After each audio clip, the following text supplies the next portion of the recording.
I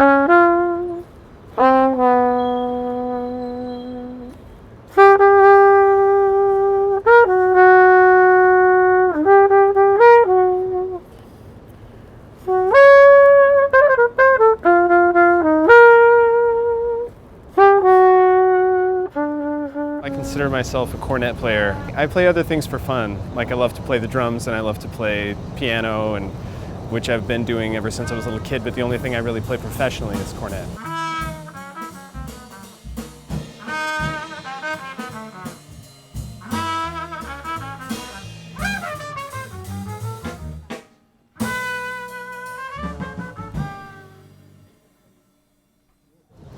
I got here in fall of 2005 when I was 25 years old. I'd lived in Denver for 5 years and played a lot there and had great friends there.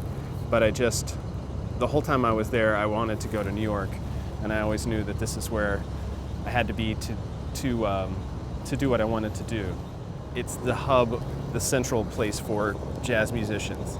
So while there are great jazz musicians all over the world, there are more of them here than anywhere else. So there are some of the best jazz musicians that are living today.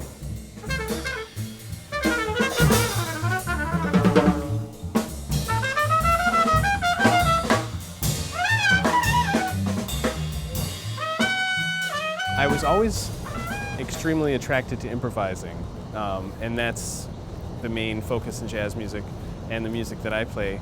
So ever since I was a little kid, and I would just improvise at the piano, and I didn't know how to read music, and I didn't take any lessons. Researching the music is really, really important to me, and knowing everybody that played and that plays and what they do has always been really important to me. It's so demanding, and you can't just learn how to play it and then you're set. You know, you have to play every day. It takes constant practicing and warming up and everything.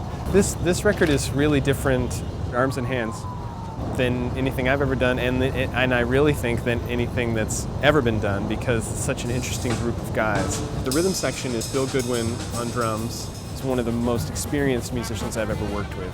He's worked in the Phil Woods band for 40 years and played with Bill Evans and Dizzy Gillespie and Art Pepper and all these, Chet Baker, all these people, and Mark Elias on bass. And the thing about Mark is he's one of the most incredible bass players alive and that ever lived. Just awesome.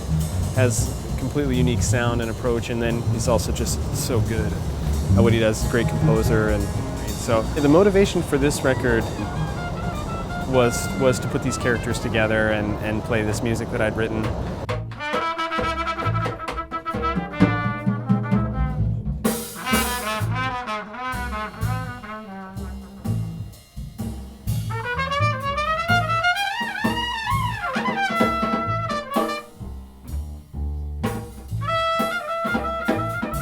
When I moved to New York, I'd never heard reggaeton music before, because it didn't exist in Colorado.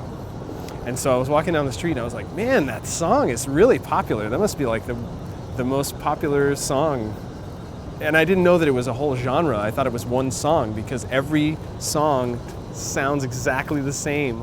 So I thought the whole genre was one song. But if you really like that, then you're gonna love it all, you know. But jazz isn't like that. It's very different. It's almost crazy to call all the things that are jazz one word, and that's why a lot of jazz musicians don't like to use the word jazz. So it's a very varied thing. So it's hard to make that popular.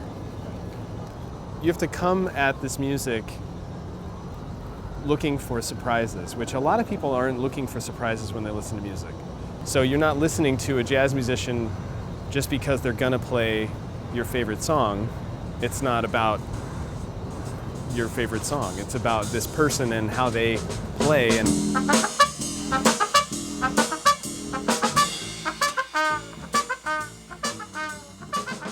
there's a misconception that you have to know something about it, or that you have to know something about music, when you don't have to have any theoretical knowledge of music to like jazz, and you don't have to know anything about its history to like it. If you like it, you like it. It's like modern art. If it appeals to you, it does, and if it doesn't, it doesn't. What drew me to jazz was that it's exciting to me.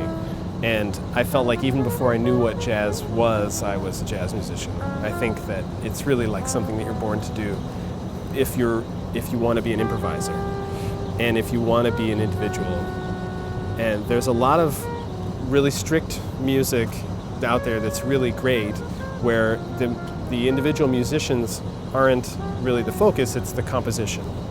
And jazz is really the opposite of that. It's all about the personalities of the people and you inventing a new sound on your instrument and a new style, and that's why I wanted to do it. I can't imagine being a musician that just plays written music and is supposed to just do it right. I mean, I have to do that a lot and I enjoy it, but I also really want to put my own spin on it.